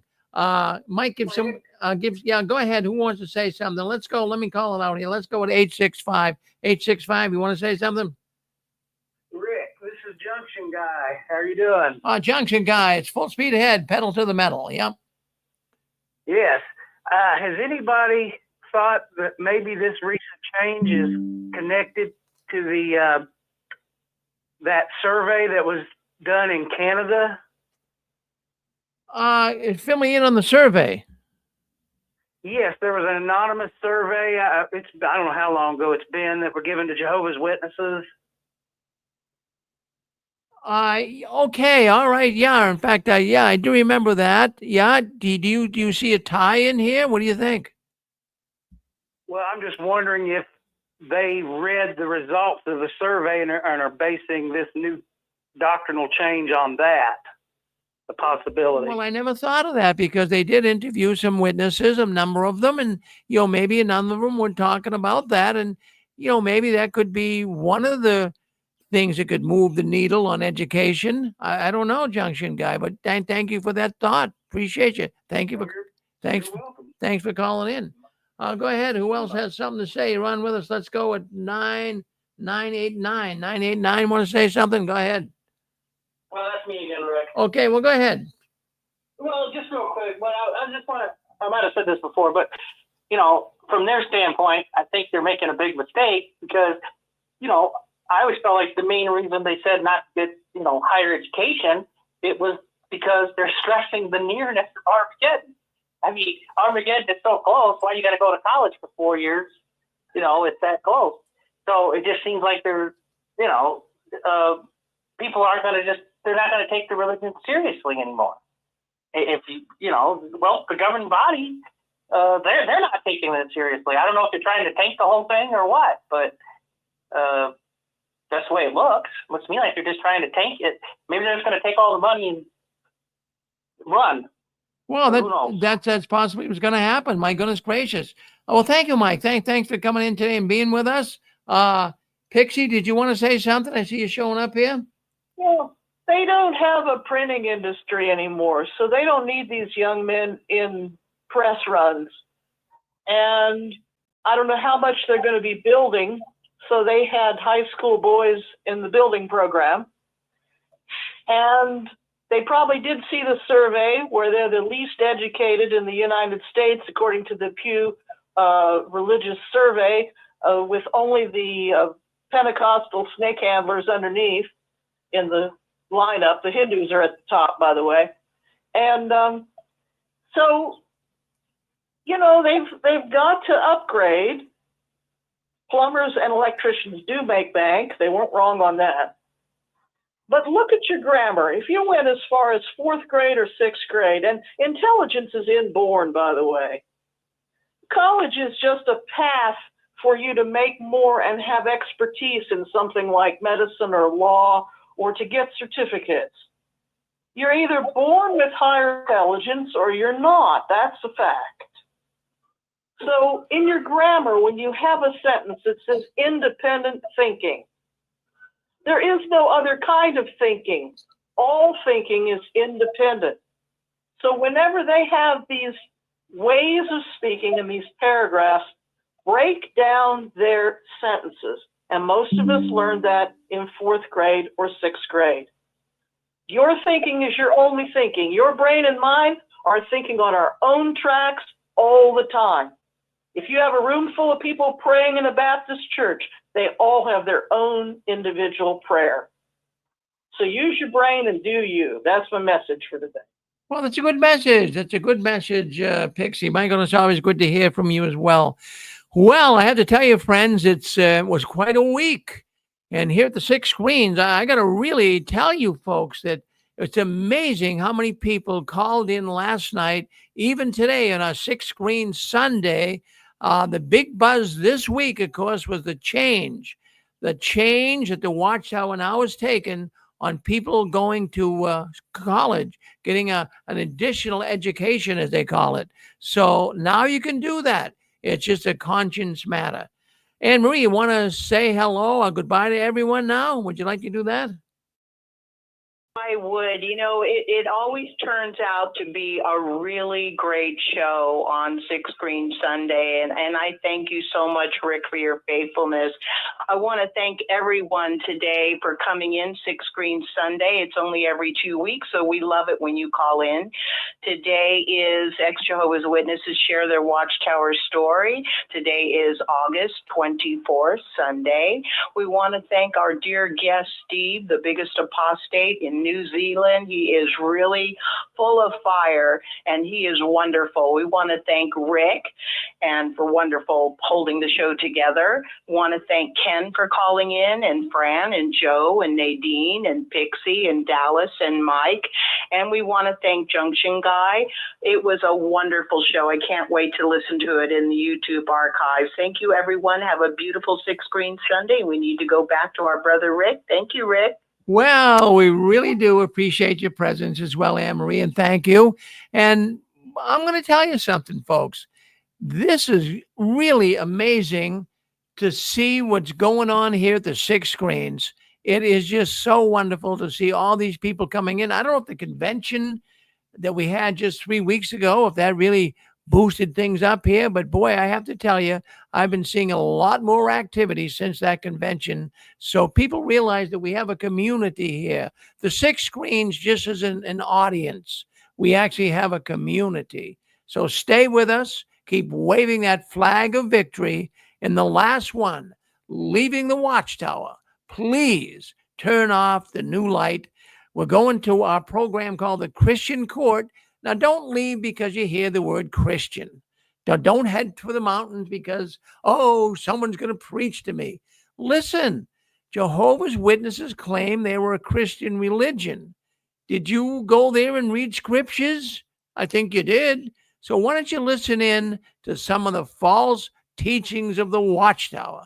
Why don't you stay with us today? We have a man that will answer your Bible questions, and we have a program coming up next that, Christians can ask peculiar questions. There's no harm in doing that. And then sometimes you might even get different answers. That's okay. In the world of Christianity, that can be the case. But in the world of the Watchtower, well, you can question the Watchtower, but you cannot question their answers. Folks, thanks for being with us. We're now going to go live to the Christian Court. So let me put this program into the archives, and we'll do that right now.